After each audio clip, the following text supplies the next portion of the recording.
Hey guys, how are you? Welcome back. If you're new, I'm Katie and welcome to another bookish adventure.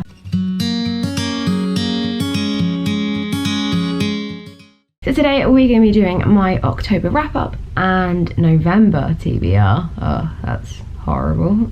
How are we at this point? So it being October, I was like, you know what, we got to do spooky reads, we got to get that creepy vibe in, but not too creepy because, you know, I don't like horror. So yeah, I listened to Frankenstein and I've been wanting to sort of go back and listen to the classics, or read the classics that I started with way back when I first tried them. So yeah, back like when I was in my early 20s, late teens I think it was. It's been a really long time since I've read it. I've seen a lot of adaptations and like ballets and things like all inspired by it, so a lot of my memory definitely went based off those. So there was a lot of stuff I just did not remember. I still remembered the general plot, I still remembered a lot of what happened, but there were so many bits that I did actually completely forget about. I completely forgot that it was him retelling his story to a captain on a ship, and then obviously when eventually he comes back together with his creature, he's then obviously relating his creature's tale and how he learned to, like, you know, live and survive and communicate with people and learn language. So much of that was just, yeah, completely just not in my brain at all. Things like I remembered the family in the woods, but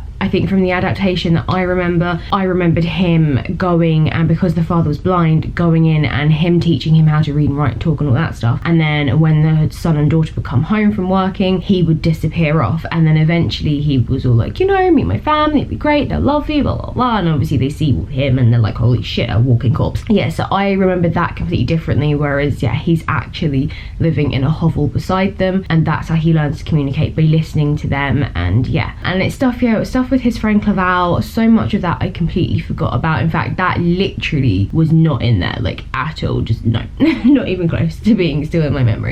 This book I still gave 5 stars because I really loved it, and listening to it was very atmospheric. Dan Stevens did a bang up job on that audiobook. It was really good. He had a very lovely voice, and just, yeah, the drum he gave to it, I really enjoyed it. And yeah, it was still good. I think the fact that, yeah, I'd forgotten so much as well, I think being so young, I probably just retained a generalness of it. So for my physical reads, I read Meddling Kids, and oh, this book was good. Your girl enjoyed it. I think I gave this 4 stars. So this is kind of like Scooby-Doo meets Cthulhu is the best way in which I can describe this. So you have these 5 kids who would go on summer holidays to Blighton Hills, and I think they all meet. 2 are related, 2 are cousins, and the rest meet each other there. No, 4 kids. I'm lying. 4 kids. Oh yeah, 5 and a dog. Yeah, 4 kids. And yeah, they basically were like a little detective club, and they used to solve things, and it was, yeah, like Scooby-Doo, you know, it's a bad guy in a mask. And then after their final solve, it's a guy in a mask, fine, but there is just something else about it, and from that point they never go back to Blighton Hills. They just don't go back, and they grow up, and basically this book is the fallout of their lives. Like, they are not in a good place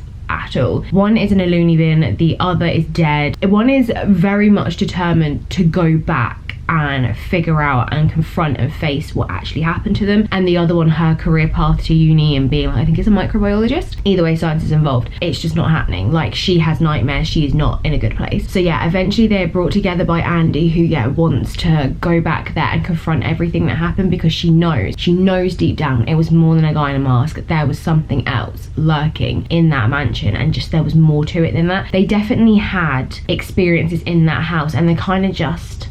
So unbeknownst to them, Nate has actually kind of been researching a lot of this, and kind of, I think this is the thing, it's just in there now, and whether they like it or not, whatever happened to them has severely affected them. So he's read up a lot about supernatural things, he's done a lot of research, and he also hallucinates their friend Pete, who died. I can't remember his that. I really enjoyed this. I thought it was really good. It ticked along really quickly, and everything just happened really fast, and it was just constantly happening, and it was they get together at the start, they're traveling there, they're there, and then once they get to Blighton, someone is leaving them little cards. So basically the plan is retrace these steps, go back through everything they did, like from start to finish with that investigation, and eventually they have to go back to the lake, they have to go back to the creepy house. Yeah, so much spooky stuff and supernatural has. This isn't out and out horror. I don't do horror, so it was fine for me. It was enough. You get the supernatural vibes, you get the creepy shit, it was great. Like, that was fine for me. The only downside I had, and I didn't mention this in my reading vlog, was that it took a while for me to get into it. The structure and how the author writes was a little bit like, huh? Like, I don't want to say it felt dense, maybe that's not the word I want, but at times for sure I felt myself skipping because it just wasn't structured in a way that my brain could compute. A bit like that sentence, none of that sentence probably was good at all, and I found it really hard. And then also really randomly, this book would just be normal book structure and everything, dialogue, all that stuff, and then it would turn into script mode, and I thought that was the point of view from the dead friend because he was an actor. And then there are scenes that happen later that made me think maybe it's not. So I really don't know what was causing that change. I wondered if it was the dog's point of view, because that would make sense, but again, that same scene throws up that doubt that it can't be Peter or the dog. I don't know, it was weird and I couldn't understand what it was. I think once I kind of was like, oh, it's probably the dead friend,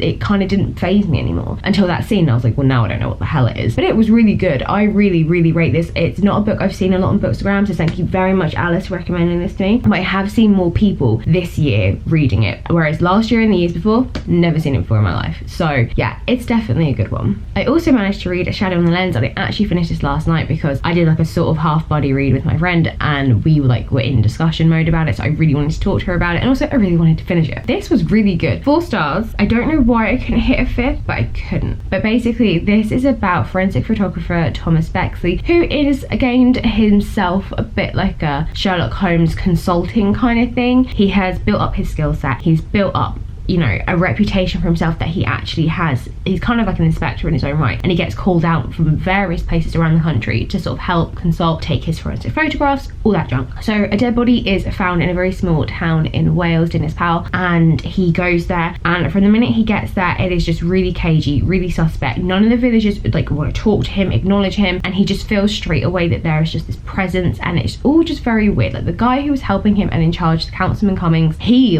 pretty much wants to avoid any talk about the body, any talk about what the girl was like before she died. It's really bizarre. They basically want him there to tick boxes, agree with his evidence, and be on his merry way. But obviously Thomas is a very thorough man, and yeah. And then straight away, so I said this before, I was thinking, you know, it's gonna be Wicker Man vibes, you know, it says in the blurb that he feels like he's being watched, there's a presence, all that stuff. So I was thinking that what was gonna happen, you know, town's kind of shady, might be a bit friendly to him, but also a little bit creepy. And then when he develops his photos, he sees something. He sees a spectre of the girl, and I was thinking, okay, from there it'll ramp up and it'll get really creepy, and then that's when it'll go full tilt murder. No, not even close. So straight away he feels very claustrophobic. He can sense there are people watching, curtain twitching, and I think because no one is not happy to see him, but he just feels a bit okay, everyone's watching me, okay. And he puts it down to, you know, small village, murdered girl, stranger, outsider, of course they're weirded out by me, which is fine. He becomes ill so quickly, and he's got this really bad fever and this migraine, and then all this spooky shit starts to happen, and there is a scene, cellar of the church with the dead body, and that is all I'm saying. But yeah, he's he could feel something scrabbling around under his shirt. I was sat on my lunch break, literally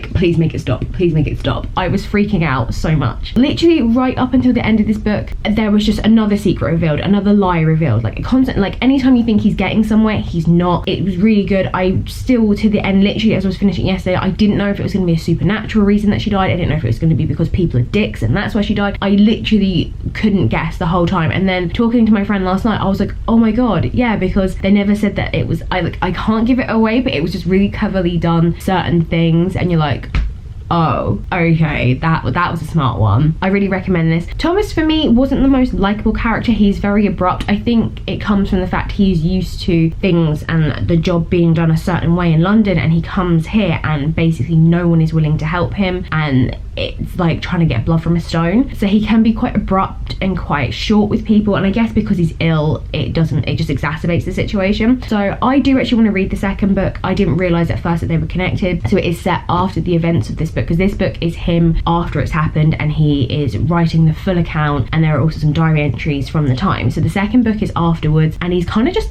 disappeared. He is straight up haunted and just, yeah, not in a great place. Yeah, I really recommend this. Again, it was a book I had seen nowhere. I think I stumbled across it on Goodreads, so I really rate this one. I hadn't seen it before at all, and now I'm starting a little bit to see it this year, people reading it, but again, not very much. So we move on to November's reads. So I'm going to continue with the Harley Merlin series, which is the first ritual sounds about right. And in this, so we now know sort of what Catherine's plan is. She wants to become a godlike child of chaos and kind of in like Voldemort style, you know, punish those who aren't worthy. You've still got missing children. I'm pretty sure they still haven't found out who is the secret mole within the coven. I'm pretty sure, I can't remember, but I don't think they know who that is yet. So yeah, they now know more of her plans and are trying to do something about it. Harley, I think, is going to really discover it and coming more into her own powers. And before, they have been switching out point of views. Before we had Tatiana and then we had Santana, and as much as I've been loving that because it's helped drive the story and the magical world is so expansive, it's been a great way to learn different magical backgrounds, learn more about how the coven works, as Harley is a newbie to it, whereas they are more integrated, how different covens work in other countries and states, all of that, amazing. I have really wanted to get Astrid's point of view. Astrid is the human element in this book. She knows about magical, she works for the coven, she does all their tech stuff, and she's died multiple times. So I've been really interested to have Astrid's point of view once I realised that we were changing them, and I was thinking we've got to get hers, because her and the coven leader, they just have this really quite lovely relationship and he's very protective over her. So I'm really interested to see that and also see her point of view being a non-magical, seeing how she came to the coven, because I'm hoping all of that background is going to get explained. And then she also has like a budding romance. So yeah, I have got not high hopes for this, but I think I'm on the fourth, well this will be the fourth one, so I definitely feel like it just needs to kick itself into gear and just really step it up. The others have sort of been like not meandering along, like stuff has been happening and it has been building, but yeah, I just want that little bit more. Oh great, my voice is going again, wonderful. I plan to read The Deathless Girls. I am so pumped for this book. Oh my god, like literally the minute I found it existed, I was like, okay, this sounds really good. And then the minute I discovered it's kind of like a Dracula inspired book, I was like, oh my god, we gotta read this soon. Look at those beautiful red sprayed edges. So much about this book is just gorgeous. The inside is just, oh, the artwork, it gives off a vibe. It just gives off a vibe, all of it. I just love the floralness of it all. Oh yeah, it's signed, yay. So much of it is just absolutely stunning. The chapter headers all have different ones. There's one with a snake, there's one with another flower. So I'm wondering if that's going to signal different point of views. Oh yeah, look, there's a snaky one there. So this one is about a girl who, on the eve of her 17th birthday, sorry, really need to cough. Her and her twin sister are taken away and they're forced into slavery. And there they meet another girl. I kind of think this might have gay vibes, I'm hoping it does. And they kind of, yeah, band together and just try and re-piece their lives together in the shithole that they found themselves in. But then they've heard of this weird mythical dragon, Dracula, and who is willing to take girls. I don't know if it's as payment, but he's willing to take them. So I think this is kind of like an origin as to how he got his brides. I think I saw a review say. Either way, I do not care. I'm so excited for this book. I don't know why. Every review I've seen, and I've not seen a lot on Bookstagram, it has been really positive. This is one of my favourite authors. I absolutely love her. I've read more of her. I've read her kids literature. This is the first sort of young adult one. I have got her more adult fiction one, but I wanted to read this one first. I don't know, this one just calls to me just that little bit more. So yeah, this is one of my sort of highly anticipated reads of the year. And finally, I wouldn't mind squeezing in The Woods Are Always Watching. I am aware that her other book, the first one, There Is Somebody in Your House, which I read last year, has been adapted into a Netflix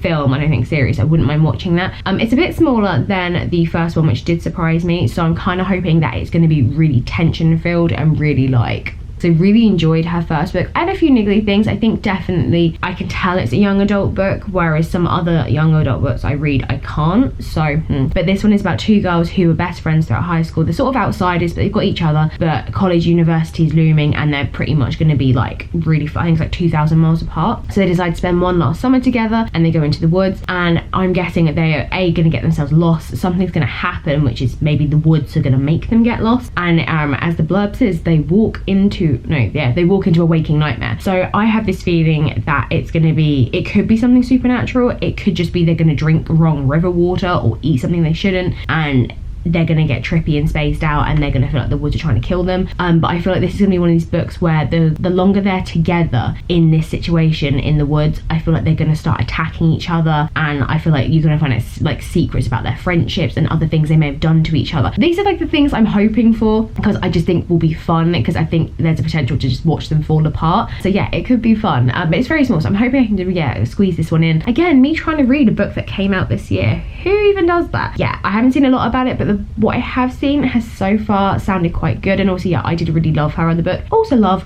the covers match. I know they're not like together, but the covers match. So yeah, I'm in a happy place. That is it for today's video. I hope you enjoyed. As usual, comment below what did you read last month, what are you planning to read, highlights, low points, and what did you think of my books. If you enjoyed this video and you want to hit that like button, do that. And if you want to subscribe, do that too and never miss a video. I hope you have a great week. I hope you have a great weekend, and I'll see you in the next one.